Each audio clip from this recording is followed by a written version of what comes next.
মানুষের জমিন জোরপূর্বক দখল করছে, আমাদেরকে জমি হারা করছে।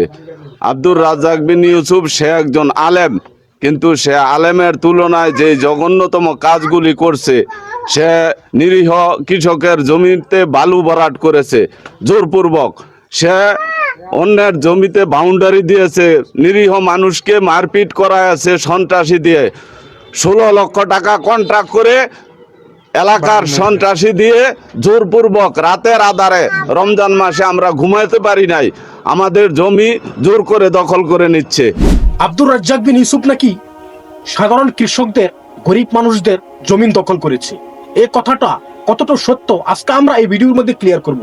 আসুন আমরা সরাসরি আব্দুর রাজ্জাক বিন ইউসুফ কি বলছে এই বিষয়ে আমরা সেই বক্তব্যটি শুনি।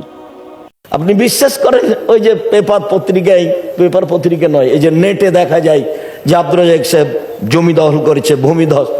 এখন এই যে কাপড় দেওয়া আছে, এরপরে যেটা গর্ত সেটা সেই জমি আমি দখল করিনি, কেন নিব?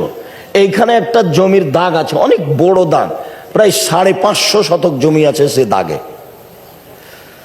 তো তার 3 ভাগের 2 ভাগ আছে রাস্তার ওই পারে, আর 1 ভাগ আছে এই পারে। তো 1 ভাগের 123.5 শতক জমি আমি কিনেছি, করা আছে, খারিজ করা আছে। সেই জমিটা আমি খারিজ করেছি, নিয়েছি, চৌহদ্দি করেছি। রাস্তা থেকে শুরু করে 123.5 শতক নেওয়া আছে।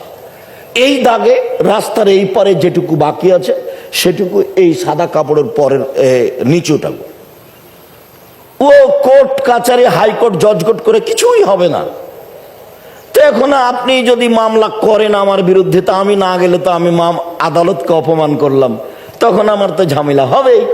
কাজে আপনি আগে দৌড়ালে আমাকে তো তখন যাওয়াই লাগে। তখন আমি নিরুপায় উকিল একটা নির্ধারণ করেছি, ভাই আপনি আমার পক্ষ থেকে যান। আমি না এই ফেন্সুগঞ্জ সিলেটে দুর্ঘটনা ঘটলো, তখন আমাকে বলছে ওসি সিগনেচার করেন, মামলা আমি চালাবো। আমি মানুষের বিরুদ্ধে মামলা করি না, আমি সিগনেচার করব না। আমি যদি মামলা করি আমি একাই চালাবো, ও চালাতে পারে না। আমি কি সিলেটে এসেছি মানুষকে মারার জন্য? মানুষ আমাকে মারবে কেন? আমি ওকে চিনি? আমি তাকে চিনি না, জানি না, আমি কেন মামলা করব? ও পারে না, ও তো সর্বশক্তিমান, ওই করুক, তার শক্তি অনুযায়ী করুক। যে এইসব আপনার ওই ভূমিধস কি যে রোজ লিখে আপনার ওই নেটে দেয়, ফেসবুকে পাওয়া যায়, তো ওর ওই কথা আমার কাছে সামান্যতম ভিতরে প্রতিক্রিয়া করে না। কোন জেলাতে গেলে, কোন দেশে গেলে, সৌদি আরব, দুবাই, কুয়েত, কাতার, আপনার বাহরাইন, তারপর ওই যে মালয়েশিয়া, মালদ্বীপ, ওমান গেলে মাঝে মধ্যে বলে, ভাইজান ওই যে আপনার ব্যাপারে যে ভূমিধস এগুলো লিখে, তা আপনি কি আসলে জমি দখল করেছেন? যে কি বলি আর,